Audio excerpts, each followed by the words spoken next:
પછી એક એડમિનિસ્ટ્રેટરને પરફોર્મન્સ આપવાનું હોય તો ક્યાંક ડિફરન્સ તો દેખાશે તમને. બટ હવે try to adjust this. Yes, I am not the marketing person, I am not the marketing manager, I am an administrator. And that's why I selected the topic challenges. આમાં administrator હશે ઘણા બધા અને બાકી બધા marketing executive. Administrator કેટલા છે આમાંથી? Okay, 50 people. એ સમજે છે ચેલેન્જીસ શું છે. અને માર્કેટિંગ એક્ઝિક્યુટિવ્સ માર્કેટિંગ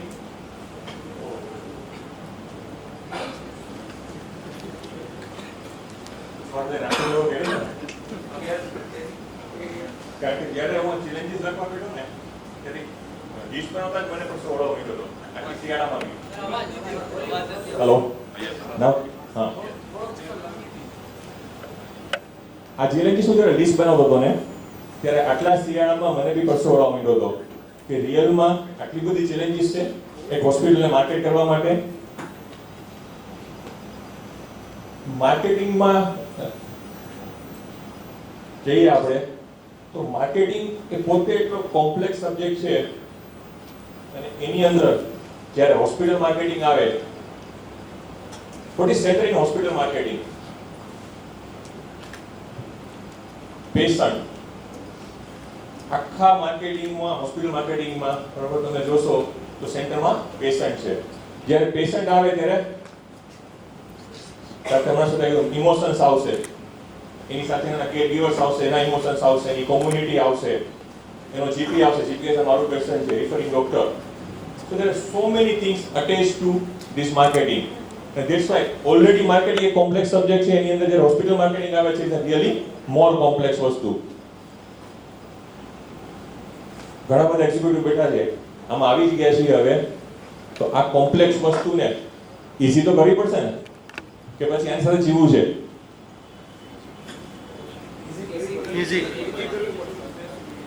ઈઝી કરવા માટે શું કરવું જોઈએ? ખબર જ છે ઘણી બધી વસ્તુઓ, ખાલી એ રીલર્ન કરવાનું છે, રિમેમ્બર કરવાનું છે. રીલર્ન કરતા બી કોઈ બી વસ્તુને ઈઝી કરવી હોય તો શું કરવું પડે? રિસર્ચ પાર્ટમાં કરવું પડે, એની પ્રેક્ટિસ કરવી પડે. આજે વિરાટ કોહલીની વાત થઈ હમણાં, સાહેબ રૂમિંગમાં કીધું એમ, તો વિરાટ કોહલી બરાબર આ પરફોર્મન્સ મેન્ટેન કરવા માટે શું કરે છે? ડેઈલી પ્રેક્ટિસ કરે છે. એને જરૂર છે પ્રેક્ટિસની? તો ડેઈલી પ્રેક્ટિસ કરે છે ને. આમાંથી કેટલા માર્કેટિંગ એક્ઝિક્યુટિવ ડેઈલી એના પરફોર્મન્સનો રિવ્યુ કરે છે, એનું પ્લાનિંગ કરે છે? મારી દરેક વસ્તુમાં ચેલેન્જીસમાં એક પાર્ટ આવશે કીપ પરફોર્મિંગ. પર સરે જે કીધું એમ બરોબર કે આજે એક લેવલથી નેક્સ્ટ લેવલ જવા માટે તમારે શું કરવું જોઈએ, એમાં દરેકમાં પ્લાનિંગ આવશે. પણ ટુ મેક કોઈ બી સબ્જેક્ટને આજે આપણે મોર એટ્રેક્ટિવ અથવા એકદમ ઈઝી કરવો હોય તો એના ડેપ્થમાં જવું પડશે. કોઈ બી વસ્તુને આપણે બેઝિકથી સમજશું ને તો આપણે પરફોર્મ વધારે સારું. જેટલું એને ડેપ્થથી સમજશું, જેટલું એને નીચથી સમજશું એકદમ, તો વધારે આપણને ખબર પડશે કે આપણે શું કરી રહ્યા છીએ ને કઈ રીતને કરવાનું છે. સો તો ફર્સ્ટ ટોપિક છે માર્કેટિંગ, હોસ્પિટલ માર્કેટિંગ. તો પહેલા સમજશું માર્કેટિંગ શું છે. કોઈ કહેશે માર્કેટિંગ શું છે?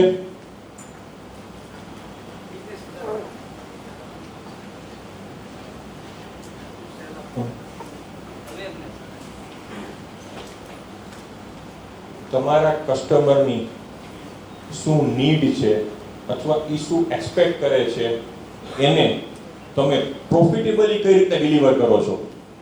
Simple definition if you take, identify, anticipate અને satisfactorily deliver that need to your customer profitably. કારણ કે અલ્ટિમેટલી પ્રોફિટ હશે તો એ બી આગળ કોઈ ચેલેન્જીસમાં આવશે. પણ this is the thing you have to understand. આપણે સમજવાની જરૂર છે કે આપણે એ નીડને સમજવી પડશે કે અત્યારે માર્કેટ ટ્રેન્ડ શું છે, શું જરૂર છે, અથવા ફ્યુચર ટ્રેન્ડ શું છે કે શું આવી રહ્યું છે. એને સમજી એનું પ્લાનિંગ કરી અને એને ડિલિવર કરશું, then you can get the result.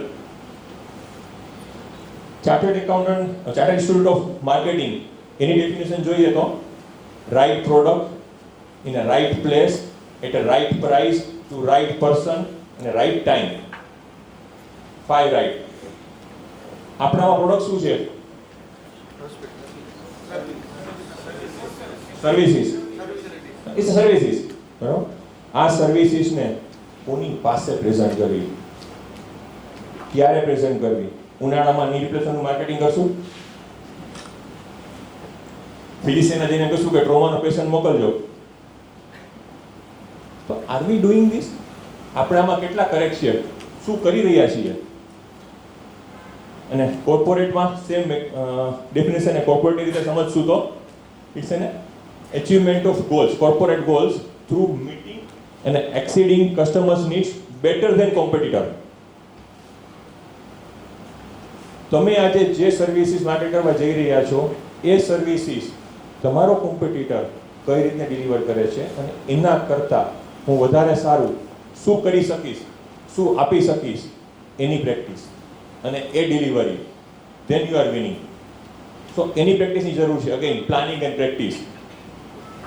So, in nutshell, main વસ્તુ identify your service, plan that service, how you present to the community. એની અંદર પોઝિટિવ ફીડબેક અથવા પોઝિટિવ એનો એરા કઈ રીતે ઊભો કરવો, ધેટ કે આજે કોમ્યુનિટીમાં પોઝિટિવલી અને કઈ રીતને રેપ્યુટેડ ઊભી કરવી અને ધેન એટ્રેક્ટ ધ પેશન્ટ. અને આ માર્કેટિંગ માટે હોસ્પિટલ માટે કયા પ્લેસીસ છે? Patient, family, community and referring doctor. તમારી સર્વિસીસને પોઝિટિવલી પ્રેઝન્ટ કરવા માટે એક બ્રાન્ડ બનાવવા માટે તમારે કોની પાસે જવાનું છે? Where you are presenting yourself to a patient, family, referring doctor and local community. Sales, આમાંથી કેન હાઇલાઇટ મી કે મંથલી કેટલા પેશન્ટ અથવા કેટલું સેલ કરે છે? કોઈ રફલી ફિગર કે કાઢતા જ નથી આપણે. આમાંથી કેટલા એવેલ્યુએટ કરે છે એવરી મંથલી કે ગયા મહિનામાં મેં કેટલા પેશન્ટના રેફરલ એચીવ કર્યું અથવા કેટલા પેશન્ટને પોઝિટિવલી હોસ્પિટલ સુધી લઈ આવ્યો અથવા કેટલું બિલિંગ એમાઉન્ટ અથવા રેવન્યુ થઈ? આપણે ચેક કરીએ છીએ કોઈ? એડમિનિસ્ટ્રેટરમાં આમાંથી ઘણા એડમિનિસ્ટ્રેટર છે અથવા મેનેજર છે, એક્ઝિક્યુટિવ્સ કોઈ? આ એટલા માટે પોઈન્ટ્સ મૂક્યો છે મેં તમને કે હા પ્રેઝન્ટેશનના પોઈન્ટમાં એ છે કે what's the difference between marketing and cell.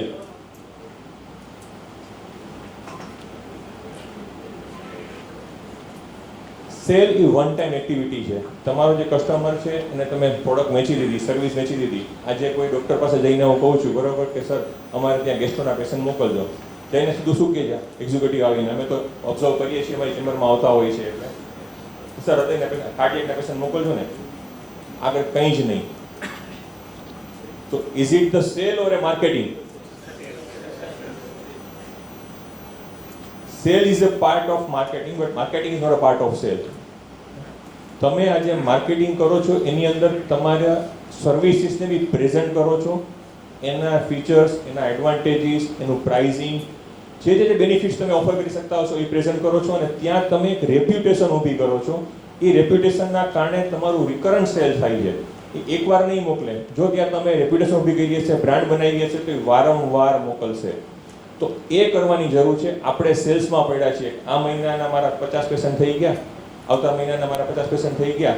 I am achieving. You are not achieving. When you have built the brand, then you are the achiever. So with this understanding, now we are going towards the